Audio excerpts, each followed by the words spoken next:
بالله من شرور أنفسنا ومن سيئات أعمالنا من يهده الله فلا مضل له ومن يضلل فلا هادي له وأشهد أن لا إله إلا الله وحده لا شريك له وأشهد أن محمدا عبده ورسوله أما بعد فإن خير الحديث كتاب الله وخير الهدي هدي محمد صلى الله عليه وسلم وشر الأمور محدثاتها وكل محدثة بدعة وكل بدعة ضلالة وكل ضلالة في النار. أعوذ بالله السميع العليم من الشيطان الرجيم. بسم الله الرحمن الرحيم. يا أيها الذين آمنوا اتقوا الله حق تقاته ولا تموتن إلا وأنتم مسلمون. يا أيها الناس اتقوا ربكم الذي خلقكم من نفس واحدة وخلق منها زوجها وبث منهما رجالا كثيرا ونساء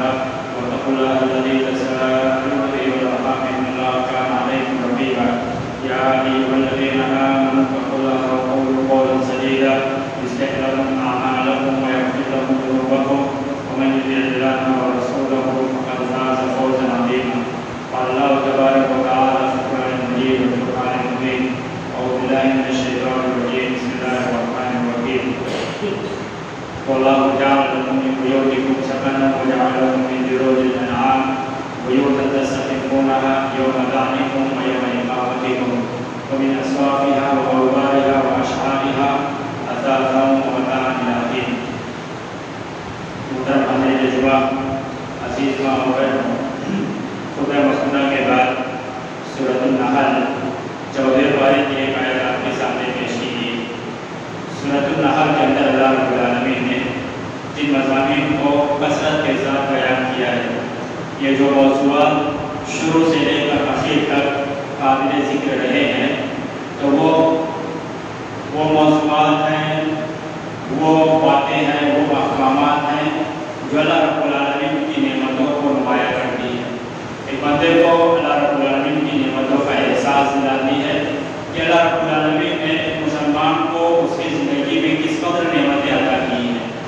اور یہ نعمتیں زندگی کے ہر شعبے سے تعلق رکھنے والی ہیں. آدمی کا اپنا گھر ہو، آدمی کا اپنا کاروبار ہو، آدمی کے اپنے کھانے پینے کی چیزیں ہو، آدمی کے اپنے لباس ہو، یا آدمی کے گھر سے باہر ہوئے زمین پر پہاڑوں کی صورت میں سمندروں کے اندر غرض ہر جگہ پر اللہ رب العالمین کی جو نعمتیں بکھری ہوئی ہیں، ان نعمتوں کو نہایت نمایاں طور پر اجاگر کیا گیا ہے تاکہ لوگوں کو یہ بات کا اس بات کا احساس ہو، یہ بات شعور اور آگہی میں رہے کہ اللہ رب العالمین نے بکثرت نعمتیں انعام کی ہیں. اور شروع سے لے کر آخر تک یہ موضوع یا یہ عنوان اس سورت کے اندر چھایا ہے. اسی لیے علماء مفسرین نے سورۃ النحل کا ایک دوسرا نام سورۃ النعم بتایا ہے، یعنی نعمتوں والی سورت، جس میں اللہ رب العالمین کی نعمتوں کا بیان ہے. ان نعمتوں میں اللہ رب العالمین نے خطبہ مسنونہ کے بعد کی آیت میں گھر کی نعمت کا تذکرہ کیا ہے. گھر انسان کی بنیادی ضروریات میں سے ہے، بلکہ انسان کی زندگی کے اکثر و بیشتر اوقات جہاں پر گزرتے ہیں، جہاں پر آدمی کھانا کھاتا ہے، جہاں پر آدمی آرام کرتا ہے، جہاں پر آدمی کو سکون اور راحت ملتی ہے، جہاں پر آدمی اپنی نیندیں پوری کرتا ہے، اور اس سے بڑھ کر یہ کہ مختلف قسموں کے موسموں میں، مختلف قسموں کے حادثات اور آفات میں آدمی کو اگر کہیں واقعی میں پناہ ملتی ہے، آدمی کو واقعی میں سکون اور اطمینان اور راحت ملتی ہے، تو وہ اس کا اپنا گھر ہوتا ہے. یہی وجہ ہے کہ آدمی سب سے پہلے اپنی زندگی میں اپنے گھر کے انتظام پر، اپنے خود کے گھر کے خریدی پر اور اپنے گھر کے بنانے پر سب سے زیادہ محنت کرتا ہے. اس کی پہلی کوشش یہی ہوتی ہے کہ اس کا اپنا خود کا گھر ہو جائے. اور ساتھ ہی ساتھ یہ بھی دیکھتے ہیں کہ یہ گھر جہاں مختلف قسموں کے حادثات، آفتیں اور موسموں میں آدمی کے لیے پناہگاہ، آدمی کے لیے راحت اور سکون کا ذریعہ ہوتا ہے، تو وہیں زندگی کے بہت سارے اعمال، زندگی کی بہت ساری عبادتیں، شریعت کے بہت سارے احکامات اس گھر سے وابستہ کر دیے گئے ہیں. گھر کی نعمت کا احساس بھی دلایا، گھر سے متعلق احکامات کو بیان بھی کیا، اور انسانی زندگی میں گھر کس قدر بڑی نعمت ہے اور گھر کی کیا اہمیت ہے اور گھر کے کیا فوائد ہیں، اس کو بھی شریعت کے اندر کثرت کے ساتھ تفصیل کے ساتھ بیان کیا گیا ہے. اللہ رب العالمین نے ارشاد فرمایا کہ واللہ جعل لکم من بیوتکم سکنا، کہ اللہ رب العالمین نے تمہارے لیے تمہارے گھروں کو سکون کا باعث بنایا ہے. آدمی کو وہاں پر سکون ملتا ہے،